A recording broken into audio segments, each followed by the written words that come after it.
El mercado es el que determina en un momento específico cuánto valen los bienes. Sin embargo, ese mercado va a necesitar tener parámetros. Por eso hablábamos de los tres enfoques: costos, productividad y el comparativo. En el caso específico, si yo le quisiera comprar la casa del despacho del Liceo Matuc en 2 millones de pesos, seguramente no me la venden, se va a echarle. Evidentemente que no. Si le pongo un cero más, a lo mejor ya lo empezarían a pensar, por toda la inversión y todos los metros cuadrados que se tienen y la construcción. Bien, si yo le quisiera vender a mi querido Lalo la casa de ustedes en 30 millones de pesos, seguramente no me la va a comprar. Porque independientemente de que tuviera los mármoles de Carrara en el hipotético IF, ¿sí? O que tú tuvieras esa cantidad, pero no, evidentemente que sí lo tiene, ¿verdad? Para eso hay créditos en la institución en la que él labora. Pero bueno, resulta que él estuviera dispuesto a pagarlo. Oye, estás loco, o sea, ¿cómo le vendiste en 30 millones de pesos a casa de 200 metros cuadrados? Si hacemos la cuenta de 30 millones entre 200 metros cuadrados, estamos hablando de una cantidad exorbitante por metro cuadrado. Es una locura. El costo de producción de una casa, por ejemplo, vivienda de interés social en esta ciudad, es alrededor de entre 7 y 9 mil pesos. Vivienda media, estamos alrededor de 13 a 15 mil pesos. Vivienda residencial, nos acercamos a los 20 mil pesos. Bueno, ese es un enfoque de costos. Pero si Lalo me quiere comprar la casa en 50 mil pesos el metro cuadrado de construcción, se sale del mercado. ¿Pero por qué quiere esa casa? Pues porque ahí estuvo Mauricio Garcés, o porque ahí fue donde estudiamos la carrera juntos. No sé, las determinaciones sentimentales y emocionales que él pudiera tener son suyas, que en un momento determinado no van a tener relevancia respecto del precio. Pero si resulta que está el predio número 65, sigue el predio 67 y está el predio 69, y el maestro Gómez Alcázar es propietario de los inmuebles 65 y 69, el 67 para él sí tiene un valor mucho más alto que para cualquier otro, y por lo tanto él tendría que pagar una cantidad mayor, o yo como vendedor trataría de comprarle una cantidad mayor por tratarse de él. Así entonces esos tres enfoques que decíamos, costos, productividad y mercado, tienen que ver precisamente con esta determinación del Código Fiscal del DF. Nos sigue diciendo el tercero del reglamento, ¿quiénes más pueden hacer avalúos, por favor? Los avalúos también podrán practicarse por corredores públicos, empresas dedicadas a la compraventa o subasta de bienes, o personas que se encuentren con cédula profesional de evaluadores expedida por la Secretaría de Educación Pública, que obtengan su registro ante el Servicio de Administración Tributaria. Espera. Entonces dice corredores, luego empresas dedicadas a compraventa o subasta de bienes, o personas que cuenten con cédula profesional de evaluadores expedidas por la Secretaría de Educación Pública. Tenemos entonces aquí a los 6 sujetos que podemos hacer avalúos. El SAT, para efectos fiscales federales, el SAT 1, bancos 2, Indavín 3, 4 corredores públicos, 5 empresas especializadas en la compraventa de bienes y 6 profesionistas que tengan cédula de especialistas en valuación. Y vamos a analizar estos 6 sujetos que pueden realizar avalúos para efectos federales. El SAT, pues evidentemente la ley dispone que ellos tienen esas facultades porque considera que los señores que colaboran en esa institución pública pues tienen el conocimiento suficiente para determinar el precio de las cosas. Los bancos, como dan créditos, sabrían en un momento cuál sería el valor mínimo de rescate que pudieran tener. Indavín, por estar dotados de estas facultades en los términos legales, para poder saber cuánto se debiera de pagar por el uso de bienes públicos. Corredores públicos. Desde 1527 tenemos la facultad valuatoria. La correduría pública no empieza en el año 93. Tiene 480 años de fundada, en donde los corredores han colaborado con los comerciantes para ayudarles a comprar y a vender bienes. Y una de esas facultades es la evaluación. Nosotros pensamos que la más rentable. La cuarta categoría de sujetos que participan para hacer avalúos es la relativa de empresas especializadas en la compra de bienes. Y aquí piensen en remates, piensen en agencias inmobiliarias, piensen en cualquier tipo de compañía que tenga como actividad principal y profesional el dedicarse a la compra de bienes. Y la sexta función, o la sexta persona, perdón, la de los profesionistas que tengan cédula de especialista en valuación inmobiliaria. En este país existen los estudios de licenciatura y luego vienen los estudios de posgrado. Uno de los muchos estudios de posgrado es el correspondiente a la especialidad en valuación inmobiliaria. ¿Por qué es relevante esto? Se busca profesionalizar la actividad de emitir ese documento final que implica el avalúo. ¿Cómo se logra? Pues a través de una serie de estudios relativos a lo que implica la teoría y la práctica de la evaluación inmobiliaria. ¿Qué relevancia tiene, por ejemplo, en el caso de un litigio?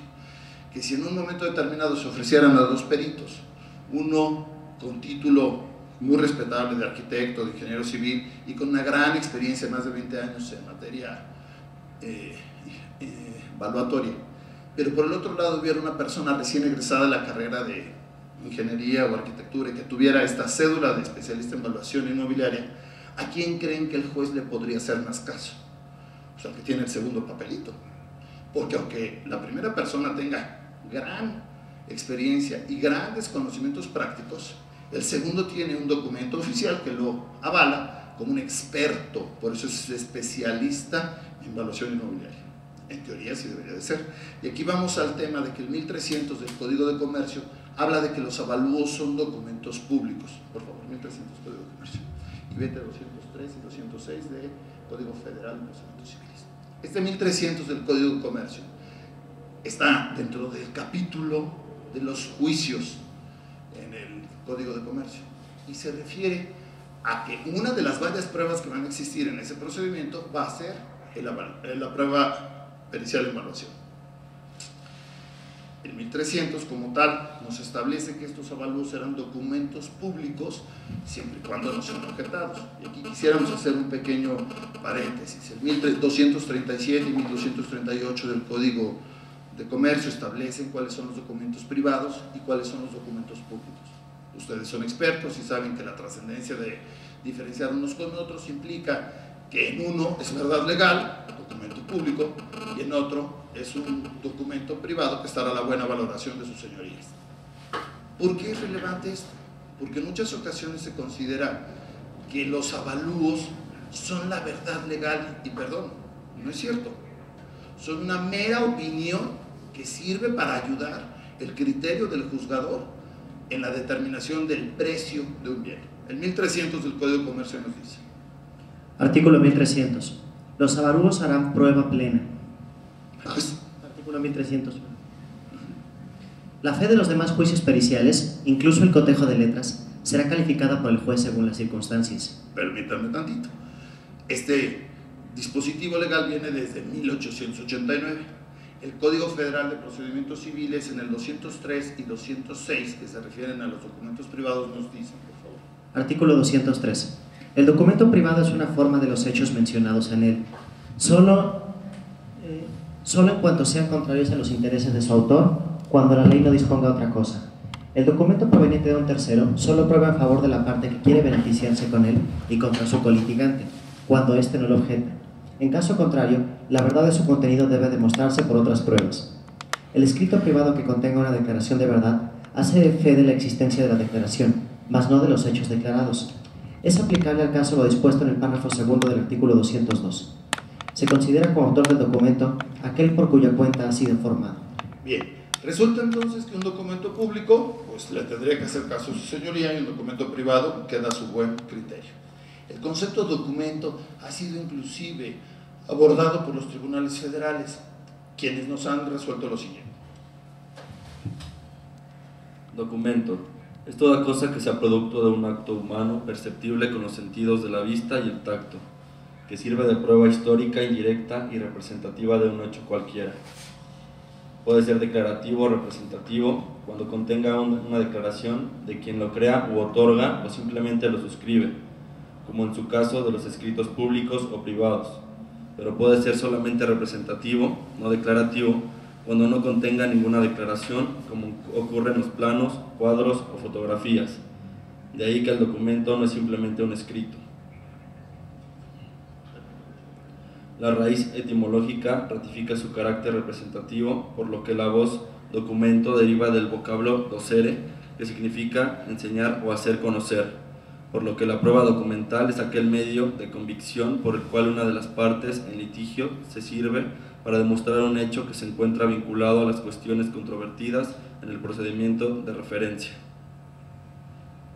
Desde el 2013 existe este precedente judicial y por lo tanto, si decimos que los avalúos son documentos privados, salvo los del SAT y los del INDAVIN, los de los otros 4 sujetos que podemos emitir avalúos, quedarán para efecto de demostrar lo que en un momento se tiene. Ha sido frecuente, lamentablemente en ocasiones pasadas, en que los avalúos han servido como un instrumento para engañar a las personas. ¿Por qué? Porque no tienen información fidedigna. Aquellos lejanos casos en el año 94 en donde resultaba que cierta Sociedad Nacional de Crédito apoyaba uniones de crédito con base en garantías de supuestos bienes inmuebles que se encontraban ubicados en algunas partes. Y a la hora que llegaban los señores litigantes a tratar de ejecutar las garantías, pues anda, vete, no existía el inmueble. Bueno, precisamente para eso, en materia inmobiliaria en el Distrito Federal existe también otra disposición aplicable para quienes hacemos avalúos en este sentido. Artículo 496. Será sancionado con las mismas penas del delito de defraudación fiscal quien dolosamente realice alguna de las siguientes conductas. Fracción sexta. Elabore avalúos vinculados con las contribuciones establecidas en este código con datos apócrifos o altere la documentación sobre la que se basa el avalúo o no se ajusten a los procedimientos y lineamientos técnicos de evaluación inmobiliaria o... En la madre, dijo el padre Padilla. ¿Por qué? Y perdón, se me olvidó ofrecer una disculpa a las damas presentes por las expresiones en castellano antiguo que serían utilizados para efectos didácticos. Para las personas que hacemos avalúos, que utilizamos datos apócrifos o que falseamos la información, vamos a tener una sanción corporal. El típico cliente de que, hombre, no se preocupe, mi arqui, póngale que el inmueble no tiene 200 metros de construcción, sino que tiene 100.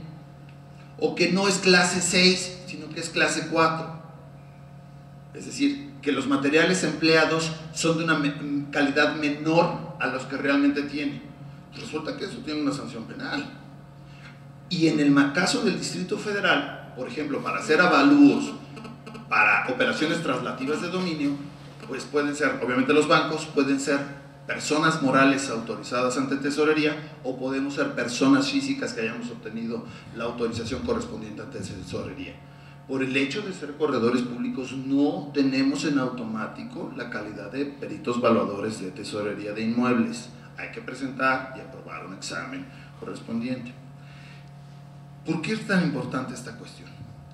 Pues porque resulta que si decimos que ese avalúo es un documento privado que va a servir para determinar el valor de un bien inmueble, en el caso específico, en un momento determinado, que va a poder servir inclusive para el pago de contribuciones federales o locales, pues decir mentiras es terrible. Esa es la razón por la cual se establece una sanción penal, inclusive en este sentido. Y como decíamos, en el pasado han existido graves problemas en cuanto a la realización de los avalúos. ¿Por qué? Porque pues cada quien los hacía como le daba su real y reverenda forma de hacer las cosas. Tenemos esta norma mexicana de evaluación que fue producto de una serie de experiencias que generaron que en el año de 1997 se diese la misma, ¿para qué? Para señalar cuáles deberían de ser los mínimos que debería de tener un avalúo. Esta norma mexicana de evaluación es del 2007, es la primera que surgió, o la primera disposición que surgió en materia de avalúos. Claro que no, vamos a ver ahorita un poco más adelante, por ejemplo, el decreto del 9 de marzo del 99 para los corredores públicos.